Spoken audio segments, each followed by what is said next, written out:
So 32 ലക്ഷം നേടിയ ആള് നമ്മൾ അങ്ങോട്ട് വിളിച്ചു, പുള്ളി എടുത്തില്ല. പിന്നെ പുള്ളി ഇങ്ങോട്ട് വിളിച്ചു, അപ്പൊ നമ്മൾ എടുത്തില്ല. നമ്മള് ഇനി അങ്ങോട്ട് വിളിക്കാൻ പോവാം. എങ്ങനെയുണ്ട്? അപ്പൊ അങ്ങോട്ടും ഇങ്ങോട്ടുള്ള കളിയിൽ ആര് ജയിക്കും നോക്കാം. Here we go, guys. يجري الآن تسجيل هذه المكالمة. Hello mister Savad. Savad കൊല്ലത്ത് എവിടെയാണ്?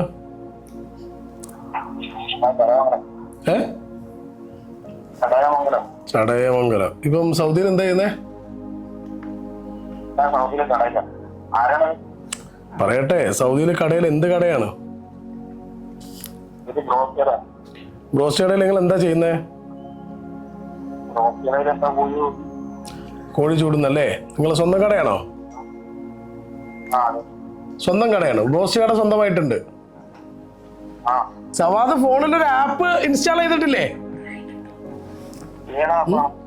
അല്ലെങ്കിൽ എന്തെങ്കിലും കോണ്ടസ്റ്റിലും പങ്കെടുത്തിട്ടുണ്ടായിരുന്നോ?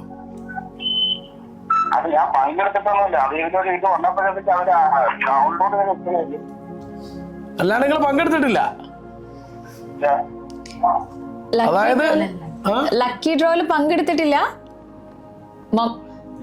ഒന്നും ചെയ്തിട്ടില്ല. അതിനകത്ത് വെരിഫിക്കേഷൻ അല്ല, പേടിക്കേണ്ട കാര്യമില്ല. നിങ്ങൾ ഒന്നും ചെയ്തില്ല. നിങ്ങൾ അങ്ങനെ ഒന്നും ചെയ്തതായിട്ടല്ല ഞങ്ങൾ പറയുന്നത്. നിങ്ങൾ പേടിക്കണ്ട, ഒന്ന് സമാധാനിച്ചേ. മറ്റേ തിളച്ച എണ്ണേന്റെ ഭാഗത്തും കൂട്ട് മാറിയേക്ക്.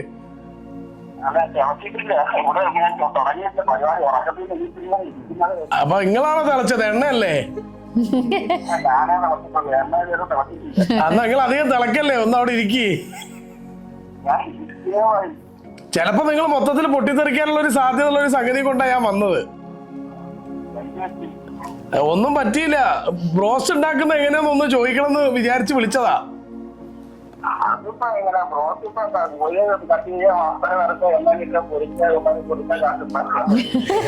സിമ്പിള്.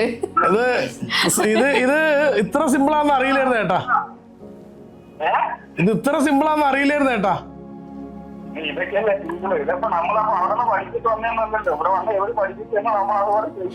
അത് ശരി, അത് ശരി. ഈ കടന്റെ ഓണർ സവാ തന്നെയാണോ? 3-4 പേരുണ്ട് അല്ലേ? അറബികൾ വന്നിട്ട് നന്നായി ബ്രോസ്റ്റ് കഴിക്കാറുണ്ടോ? കുറ്റം പറഞ്ഞിട്ടില്ല. എന്താ ബ്രോസ്റ്റ് കടേന്റെ പേര്? ഭയങ്കര നല്ല പേരായിപ്പോയി. ഇത് മറ്റേ ഒരുമാതിരി ചൂടുള്ള ഫ്രൈഡ് ചിക്കന്റെ കഷ്ണം വായിക്കൊള്ളമായുള്ള പേരും.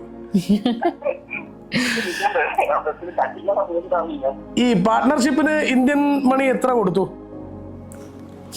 അങ്ങനെയല്ല, ഇത് നമ്മള് നഷ്ടത്തിലോട്ട് കടയായതുകൊണ്ട് ആരെങ്കിലും ലാഭമില്ലായിരുന്നു. അപ്പൊ നമ്മള് തൽക്കാലം മാറ്റി ചിന്തിക്കാന്ന് വിചാരിച്ച് ഞാനിവിടെ സമ്പർക്കം നിന്നതാ. അവര് എന്നെ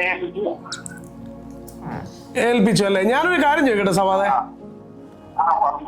ഒരു 32 ലക്ഷം ഇന്ത്യൻ രൂപ കൊണ്ട് ആ കട മൊത്തത്തിൽ വാങ്ങിക്കാൻ പറ്റുമോ? ഈ പൊടിയുടെ ഇടയിൽ ഞാൻ ഇവിടെ നിൽക്കണോ? നാട്ടിൽ പോയിട്ട് ഞാൻ അവിടെ എന്തെങ്കിലും പരിപാടി തുടങ്ങൂലേ? അവിടെ അത്രയും പൊടിയാണോ? നല്ല പൊടിക്കാറ്റാണ്. കണ്ണ ഉറക്കാൻ വയ്യ. അന്നപ്പോഴേ അതിന്റെ അവസാനം ഫുള്ള് പൊടിയടിച്ച് ഒന്നേന്ന് ക്ലീനാക്കി എടുക്കണം. ഓ, കഷ്ടപ്പാടാണോ? അങ്ങനെയൊക്കെ പോണേ. ഇതൊക്കെ ജീവിതമല്ലേ, കഷ്ടപ്പെടണ്ടേ? ഒരു കഷ്ടപ്പാടിന് ഒരു നല്ല സമയം വരും മേൻ. നല്ല പ്രതീക്ഷ ഉണ്ടോ നല്ല സമയം വരുന്നു? നല്ല സമയം മോശപ്പെട്ട സമയമൊന്നും വന്നിട്ടില്ല പോയി. അതുകൊണ്ട് പിന്നെ നല്ല സമയം തന്നെയല്ലേ. നമ്മൾ ആദ്യമായിട്ട് നമുക്ക് നല്ല സമയം തന്നെയാണ്. What A positive thought man, what A positive thought. ഞാൻ അങ്ങനെയാണെങ്കിൽ ഒരു കാര്യം പറയട്ടെ. വീട്ടില് ഭാര്യ ഉണ്ടോ? ഭാര്യയുണ്ട്. ഭാര്യയുടെ നമ്പറും തരാമോ എനിക്ക്? ഒന്ന് തരാ, ഒന്ന് തന്നേ, ഒന്ന് നോക്കട്ടെ. പേരൊന്ന് പറഞ്ഞേ ഭാര്യയുടെ. റജീന. റജീനയുടെ നമ്പർ ഒന്ന് പറഞ്ഞേ. 89 ഓക്കെ, ഒരു മിനിറ്റ് അവിടെ തന്നെ നിൽക്ക്. താങ്കൾ വിളിച്ച വ്യക്തി മറ്റൊരു കോളിലാണ്. എന്തോ ഒരു കഷ്ടമാണ്. ഹലോ റജീന, നിങ്ങൾ ഈ ബേജാറായിട്ട് പോവല്ല. നിങ്ങൾ അപ്പുറത്ത് തൊട്ടപ്പുറത്ത് നിങ്ങളെ ഉയ്യാപ്പളുണ്ട്. ഞാനുണ്ട്.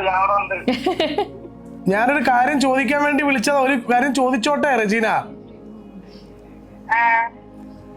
റെജീനന്റെ ഭർത്താവ് എത്ര കാലായി ഇവിടെ സൗദി പോയി നിൽക്കാൻ തുടങ്ങിയിട്ട്? 10-20 വർഷം കഴിഞ്ഞ്. മൂപ്പര് നാട്ടില് വേണ്ടേ? അതിനെ കാണൂലേ ആഗ്രഹം? നല്ല ആഗ്രഹമുണ്ട്. സവാദൊക്കെ പറഞ്ഞേ ഒരു 30 ലക്ഷം രൂപ ഒക്കെ കിട്ടിക്കഴിഞ്ഞു കഴിഞ്ഞാല് സൗദിയിലത്തെ കാര്യങ്ങളൊക്കെ കഴിഞ്ഞിട്ട് നാട്ടിൽ വന്നൊന്ന് സെറ്റ് ആവായിരുന്നു പറഞ്ഞു. ഞാനൊരു കാര്യം ചെയ്യാം റെജീന, അപ്പൊ ഞാൻ ആ 30 ലക്ഷം എന്നുള്ളത് ഞാനൊരു 32 ലക്ഷമായിട്ട് ഞാൻ സമാധാനം കൊടുക്കട്ടെ. എന്റെ പൊന്ന് റെജീനെ, ഞാൻ ഇത് നിങ്ങളൊരു എസ് പറഞ്ഞാൽ നിങ്ങളുടെ ജീവിതം മൊത്തത്തിലൊക്കെ മാറും. അല്ലെങ്കിൽ ഞാൻ വേറെ ആർക്കെങ്കിലും എടുത്തു കൊടുക്കും. എനിക്ക് അങ്ങനെ ഒരു വട്ടുണ്ട്. നിങ്ങളെയും കുഞ്ഞുങ്ങളെയൊക്കെ ആലോചിച്ചിട്ട് പൊടിക്കാറ്റിലും അതുപോലെ ഒരുപാട് ബുദ്ധിമുട്ടുകളിലാണ് അയാൾ അവിടെ ജീവിച്ചുകൊണ്ടിരിക്കുന്നത്.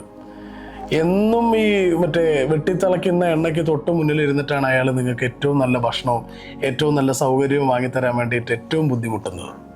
ഒരു പ്രവാസി എന്നുള്ള നിലക്ക് അയാൾ ചെയ്യുന്ന ജോലിയേക്കാൾ കൂടുതൽ, അയാൾ ചെന്നിരിക്കുന്ന സ്ഥലത്തേക്കാൾ കൂടുതൽ, അയാളുടെ സന്ദർഭത്തേക്കാൾ കൂടുതൽ അയാൾ എപ്പോഴും ഓർക്കുന്നത് അയാളുടെ കുടുംബത്തെയാണ്.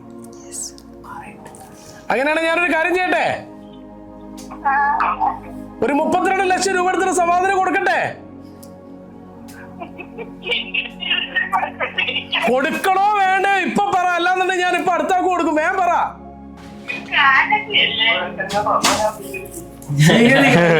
എന്തൊരു വിനയം, കിട്ടിയാ കൊള്ളാം. എന്തൊരു വിനയം. ഞാനൊരു 30 ലക്ഷം തരട്ടെ?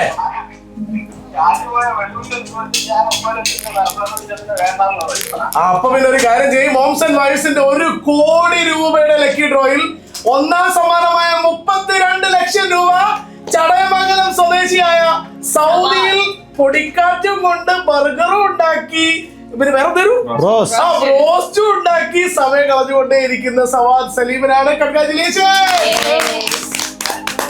കൈയടിക്ക് ജിസ്റ്റി. സന്തോഷായ?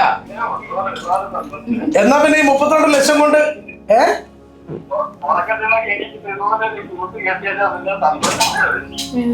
സന്തോഷം കൊണ്ട് എനിക്ക് ഇരിക്കാൻ വയ്യ എന്നുള്ള മൂടാണ്. 1-2 അല്ല, 32 ലക്ഷം രൂപയാണ് നിങ്ങൾക്ക് സമ്മാനമായിട്ട് ലഭിക്കാൻ വേണ്ടി പോകുന്നത്. എന്തായാലും ഒരുപാട് സന്തോഷം. നമുക്ക് വളരെ അർഹതപ്പെട്ട കൈകളിൽ ഇത് എത്തിക്കാൻ വേണ്ടി പറ്റിയെന്നുള്ളതിൽ ഞങ്ങൾക്ക് വലിയ സന്തോഷമുണ്ട്. ഞാനൊരു വീഡിയോ ചോദിക്കും, ഒരു വീഡിയോ തരണം. അതുപോലെ തന്നെ ഈ 32 ലക്ഷം കയ്യിൽ വരുന്നതല്ലേ, ചടയമംഗലം ഭാഗത്ത് എനിക്കൊരു 3200 സബ്സ്ക്രൈബേഴ്സിനെ ഞങ്ങളുടെ മോംസ് ആൻഡ് വൈഫ്സ് യൂട്യൂബ് ചാനലിൽ തരണം. ഞാൻ എണ്ണും. എനിക്ക് അങ്ങനെ ഒരു സ്വഭാവമുണ്ട്, ഭയങ്കര വൃത്തിയുള്ള സ്വഭാവമാണ്. എന്തായാലും ഞാൻ എണ്ണും. വാഴ നനയുമ്പോൾ ചീരയും കൂടെ നനയട്ടെ. ഞങ്ങളെ ചാനൽ ഒരു 10,000 ആൾക്കാരെ കൊണ്ടൊന്ന് സബ്സ്ക്രൈബ് ചെയ്യിപ്പിച്ചേ. 3200 കേട്ടോ, കുറയരുത്. 3200 ആൾക്കാരെ കൊണ്ട് സബ്സ്ക്രൈബ് ചെയ്യിപ്പിക്കണം. ആപ്പും കൂടെ സ്ത്രീകൾക്കായിട്ട് അതും കൂടെ എന്താ ചെയ്യാ, റെജീൻതാട് വന്നിട്ട് അതൊക്കെ ഒന്ന് എല്ലാറ്റിലൊന്ന് എത്തിക്കുക, അത് ഡൗൺലോഡ് ചെയ്യിപ്പിക്കുക. വീട്ടിലിരുന്നു കൊണ്ട് തന്നെ അവർക്ക് വരുമാനം ഉണ്ടാക്കാൻ പറ്റിയ ഒരുപാട് മാർഗങ്ങൾ അതിലുണ്ട്. റജീന, എന്ത് പറ്റി റജീന? കിളിയെല്ലാം പറന്നു പോയോ?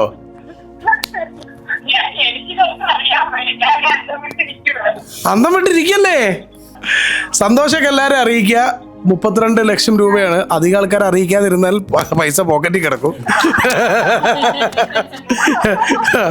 കുടുംബക്കാരെ മൊത്തം അറിയിച്ച ചിലപ്പോ പൈസ വേറെ പല വഴിക്ക് പോവും കേട്ടോ. Okay, thank you so much. Okay, by.